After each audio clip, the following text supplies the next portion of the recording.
Here we go. Hello, Mark. Hi, Svend. How are you doing?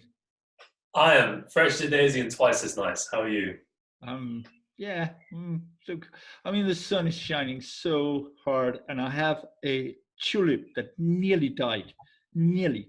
And then I found out that it was because it didn't have any water. And ever since, I sort of overwatering it, and now it's so beautiful. It's just yellow, and it's talking to my cactus. It's very nice. That's what I'm looking at this moment. Wonderful. I got like a tray full of kale plants that Yeah, have all just sprouted all at once. Very regimented of them. so good. And you're in Blackpool. I am. I'm doing a year's residency here with the Left Coast Collective, doing storytelling and collecting stories of the people of this area. This is complicated somewhat by the quarantine, but we're still getting it done. Sounds so good. I'm looking forward to hear about that. But right now, you're going to tell me or play or whatever you want to do. Do something for me and I'll get inspired. Hopefully, I'm not falling asleep with that. And then we start from there. This is a DuEt. I mute myself and it's all up to you. Go. Wonderful. Thanks so much for the invite. I love these. I've been watching them as you put them out. So I'll tell you a story. And this is a story from deep down in the way back, from the place where I come from in the Lake District. And it's a story of two fiddlers. You know what a fiddler is? A fiddler plays the violin. And one of them works very hard. He practices the fiddle every night. He's down at the Hope and Anchor on a Tuesday, playing in the session with the old timers. And every evening when he gets home, he does a little hour of practicing the fiddle. And that hard work makes him a very good fiddle player. But Svend, you and I both know that people only really learn music to attract romance. But this man had failed to attract any romance. And part of the reason for this is that he had this hunch in his back, this painful deformation.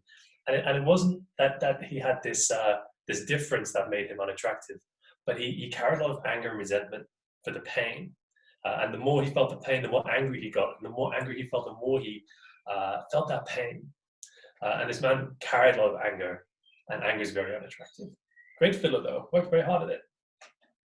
His contemporary, also down on the Tuesday at the Hope and Anchor, but often doing a bit more drinking than fiddling, was another fiddler about the same age. They were in the same year at school, but this other fiddler was very attractive, a beautiful man. He also wasn't that good at the fiddle, because he didn't work very hard. So this guy's kind of like me. He just drifts around, charming his way through life, but he's not very good at the fiddle.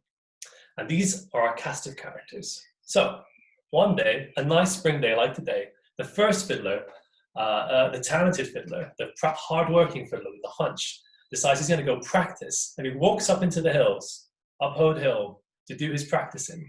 Because good fiddlers practice, and nice people spend a lot of time outdoors. It's the smart thing to do. So he rolls up his sleeve, and he sits himself down on a tree stump, which is always a handy seat if we're out in the hills. And he gets out his fiddle from his case. And he decides to play a song that'll give him some kind of triumphancy in his heart, because those are the best fiddle songs. And it goes a little something like this.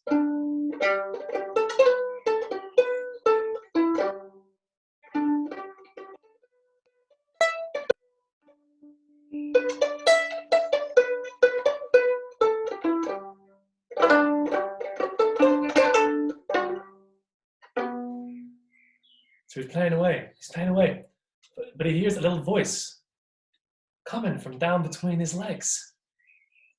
The little voice says, "Please don't stop, play it louder." You realize this sound is coming from inside the tree stump, but never want to let a request go past him. As a fiddler, you can never let a request go past you. He pulls out his bow and he plays it even louder.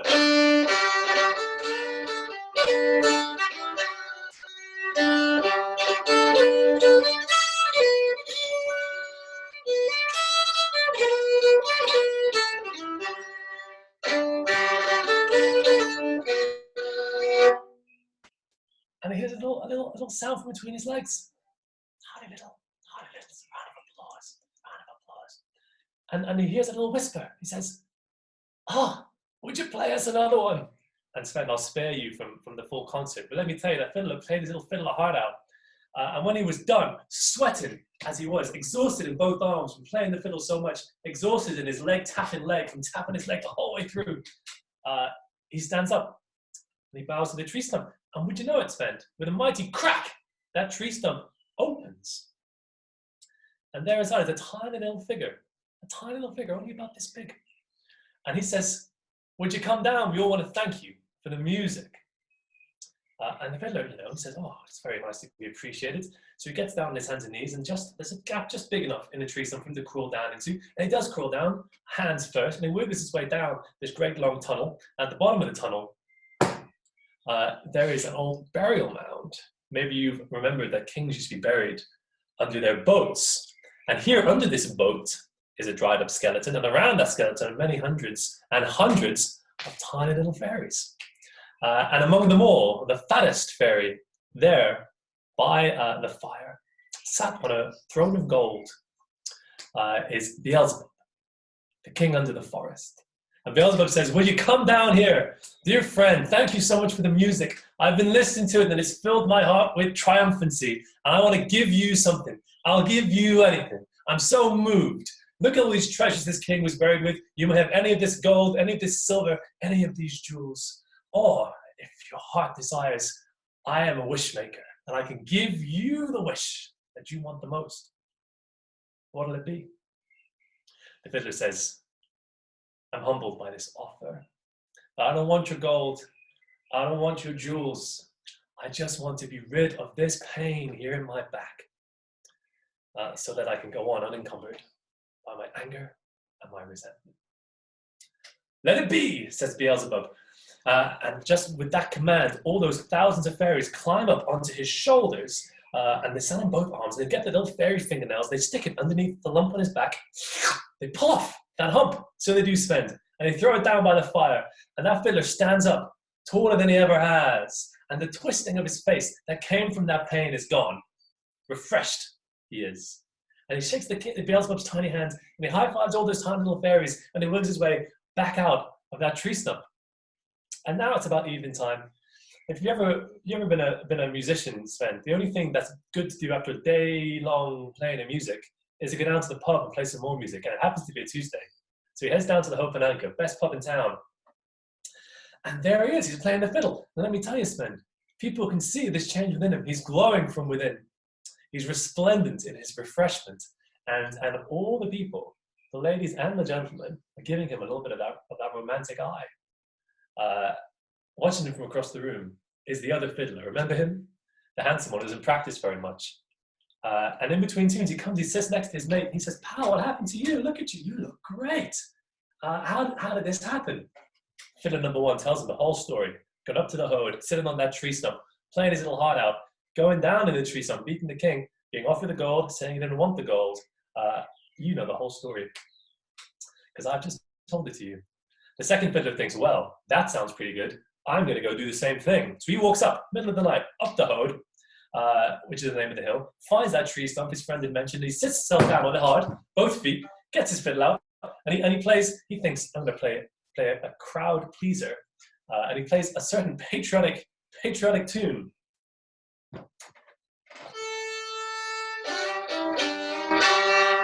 Well, he doesn't play it very well because he doesn't practice very much.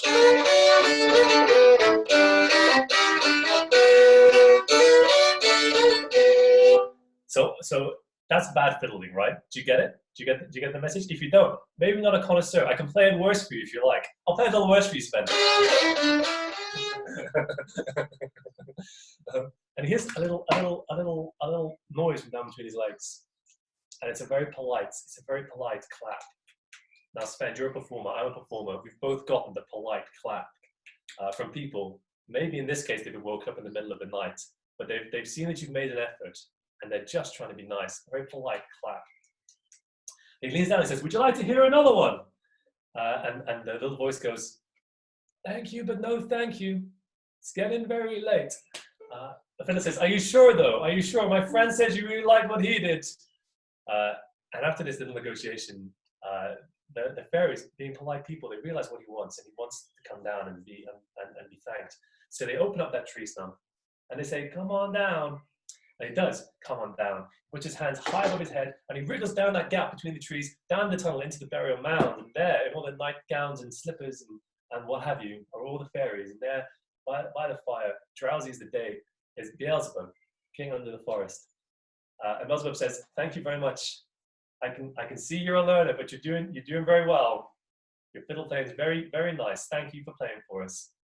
And he's a generous fellow, and he believes in fairness, as Beelzebub. He says, "Is there anything that I can give you?" And the fiddler says, "Sure. I want what that other fiddler didn't want,"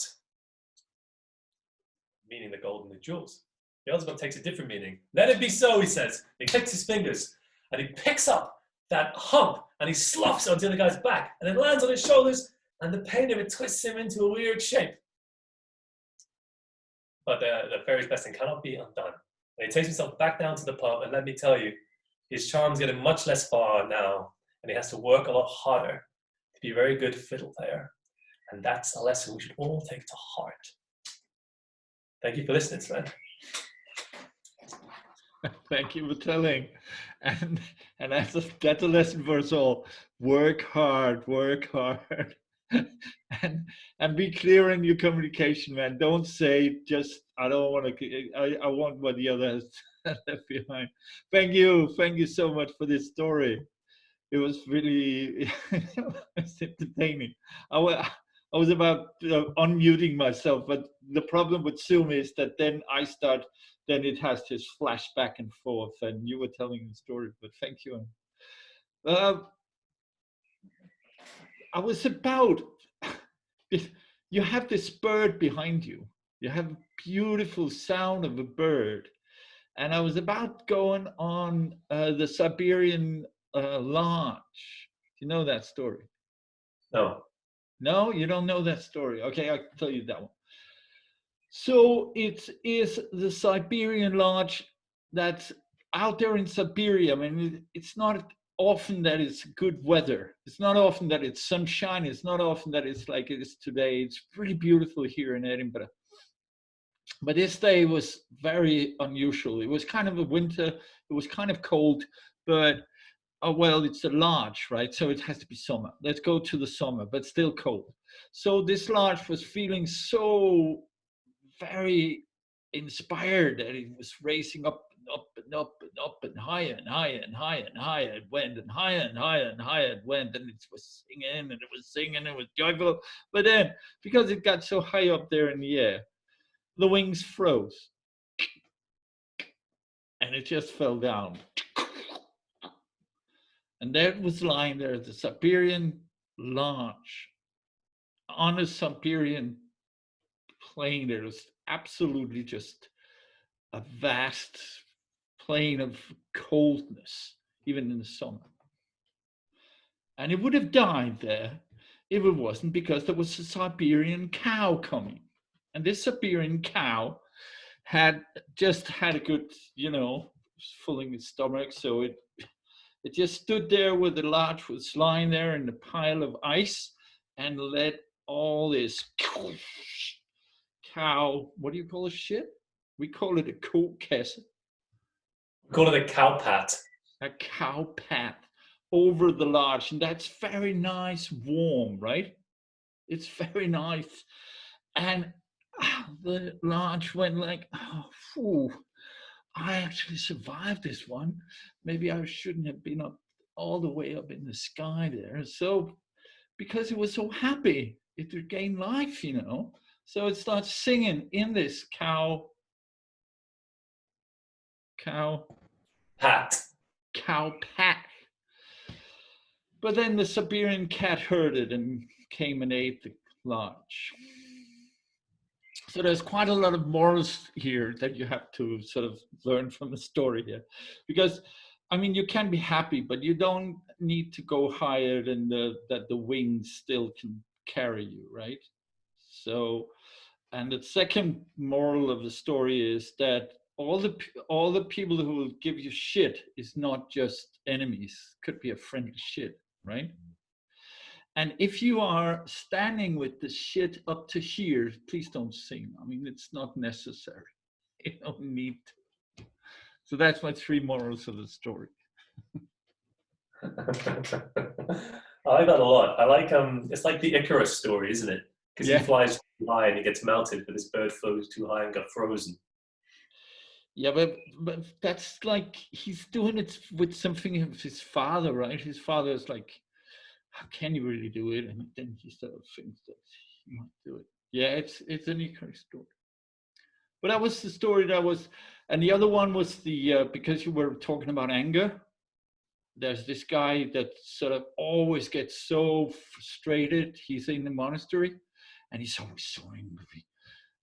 But so little. Like, oh, I'm so angry with this. And he goes to the master and says, please, master, how can I control my anger? Well, next time you get angry, he said, come to me. And this time he's so angry, something happened to him. One of the other apprentices said something. He's really, really mad. And he goes to the master and said, now, I'm really angry. What I'm going to do? Yeah, you see this board? A piece of a board? A brat? Yeah? Is that what you call it? And a hammer and a nail? Quite a lot of nails. And then he says, the master said, these nails in this board, and he goes all the way, and he feels that his frustration is getting away from him because he's used his power to these nails. And then when he's finished with all these nails, he says, I think I understand it now. I don't feel angry anymore. I will come to you and put these nails into boards or other nails into other boards. But the master said, no, please, please, you haven't understood it yet. You have to remove all these nails now. And then he goes, take all of them. And when he's finished with that, there's not as anger is gone. It's totally away. And he turns around to the master and says, thank you, master, thank you. I understand it now. No, said the master. There's one more learning here. Please look at what you have done to this board. It's a piece of wood. Yeah, I made a lot of holes. That's what you do with your anger. Whenever you hit someone with your anger, you made a hole in the soul. So think about these holes whenever you are angry. And this princess became a big master himself. Oh. It was just about having a violin playing. All right, prepared story for you, Mark. And it's going to be more about cows. What was the name again? Heifer? Heifer. A heifer. I want to tell you about my dad. I don't really know why. But I remember when we were sitting at its graveyard. You remember that? When you were telling me the story, it was really fascinating. And I don't know why, but at one point I started thinking about my dad. And it was just, he was never, as far as I remember that, not a big storyteller. But when he did, it was because he wanted to tell me something. When he told me a story, it was for a purpose. It was never just, now I'm going to tell you a fairy tale or anything like that. It was always because there was something I needed to know about life. And as far as I remember, he had never ever said anything to me in a way that you have to know this. There's no learning. The only thing I remember, I asked him, Father, what should I bring from you out in the life? Well, behave. What? I mean, more. Give me wisdom. Give me something. No, just be nice. Be nice, man. Don't fuck around. Don't hurt people. It was the only thing he gave me when I was young. I was totally frustrated about it because give me more, but no way. And this story is a story that he told me when I think it was something about animals and hurting animals. And then he just said to me, hey, Sven, I'm going to tell you the story here. And when he was young, and we're talking about the 20s, and he is born in 1922 in Denmark, and he is born in the countryside in it was a little farm, very little. and there were a lot of children there. My father had 12 sisters and brothers. So there were quite a lot of people there, and they were taking care of, when they were only 7 or 8 years old, they had to help my granddaddy on the farm. And at one point in the summertime of one of these summers, it was really hot. It was really, really hot and no rain at all. So my grandfather told my father, now you and your brother, Tay, is going to take this big, it's a bucket of iron, and it's quite heavy, and it contains milk. Yeah. And when it contains milk, it really is, even for a grown-up man, you really have to carry it and use a lot of power. And these guys were about 8, 9, 10 years old or something like that. So it was really a heavy burden for them to walk down to the heifers, right? Am I right? Heifer. A young cow, not being a cow yet because it hadn't given birth to a calf. That's a heifer. And they were walking from the house down towards where they were, they had a little heather down there with some grass, and they needed some water and some milk once a day or twice a day. So my father and his brother was walking there, and it was sunny, it was warm, and it was a big burden for them. They were like fighting with this big bucket. And at one time they looked at each other and was like, there's some sand there. Let's spill out the milk, let's play in the sand and wait for it to be the time for us to have been down there and then go back with the empty bucket. And they did so. And when they came back to the farm, my grandfather asked my father, have you done it? If it's all, yeah, it's fine. They were really happy with that. They lied, it was really nice. But in the evening, when my grandfather came down to these heifers, he could hear that it was screaming of first. And when he came back to my father, he just gave him, my father never talked about my grandfather hit him very hard, only this one time, just pulled down his pants and then gave him the beating that he couldn't sit on this bum for quite some days. And then when my father told me the story, he looked at me and he said, I didn't understand then why my father did it. I was really angry with him, but now I understand it. And then he showed me his hand. It was like, if you hit and hurt any animals, this hand is big, and I can pull down behind your pants and I can give you whatever. So I have it instinctively in me that animals, you don't hurt them, right? You always take care of them. If you're around them, give them water, try to figure out. That's something that I really learned from my father. So that's my story to you.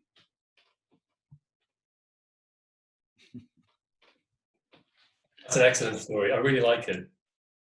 Part of my work is working with this animal welfare charity, and my particular focus is fish, and it's trying to make people have that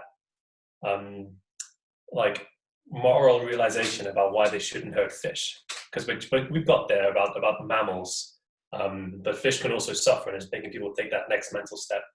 So I'm going to keep that story. That's a very useful story. Thank you. So I do want to return now. You're welcome. So it's the whole idea is that it inspires you to do anything. I mean, give back something to me, and I will sit here and I'll mute myself here, and I'm gonna listen. Yeah. So I also grew up in an agricultural area, and there's some cracking old stories about what it's like to grow up in the Lake District. I remember one from the old school that's in Erswick. And Borthwick, it's probably like 10 kids in this school, and they're from all ages, from like 4 through till 11, and then they all are taught together in the classroom, and you'll go up to the high school. It's a very small school, and they had like whatever this school teacher, and they were there for years, and then they go off sick or on maternity leave, or for some reason they're gone for a period, and they bring this other teacher in from the city, And he's a young man. He's like fresh out of school. He's never been in a rural area before.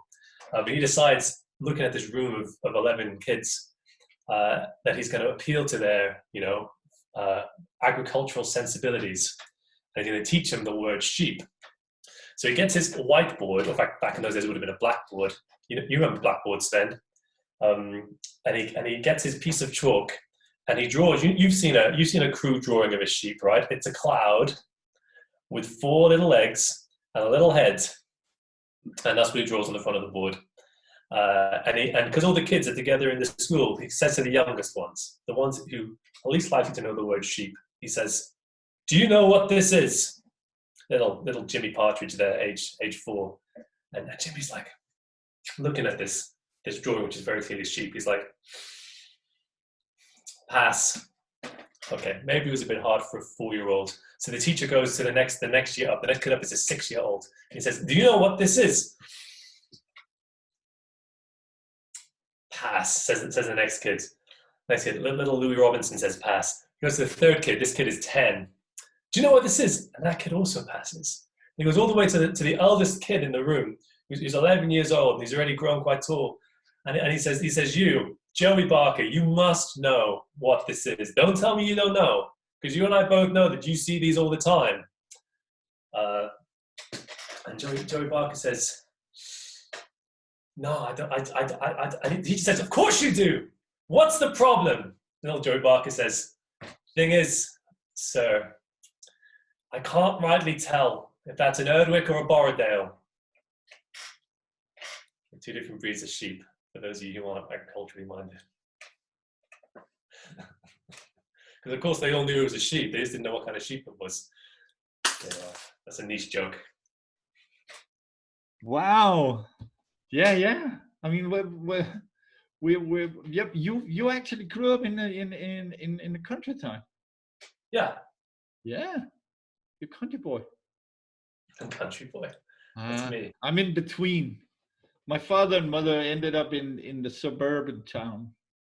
And what happened to that suburban town was that Copenhagen just sort of suddenly when I grew up, there were a lot of farming areas around. From when we went from Glostrup to Copenhagen, you went through places where there were no houses. But in the end, it was like, and now, I mean, you can go all the way into Copenhagen without leaving town at all. It's just one big town now.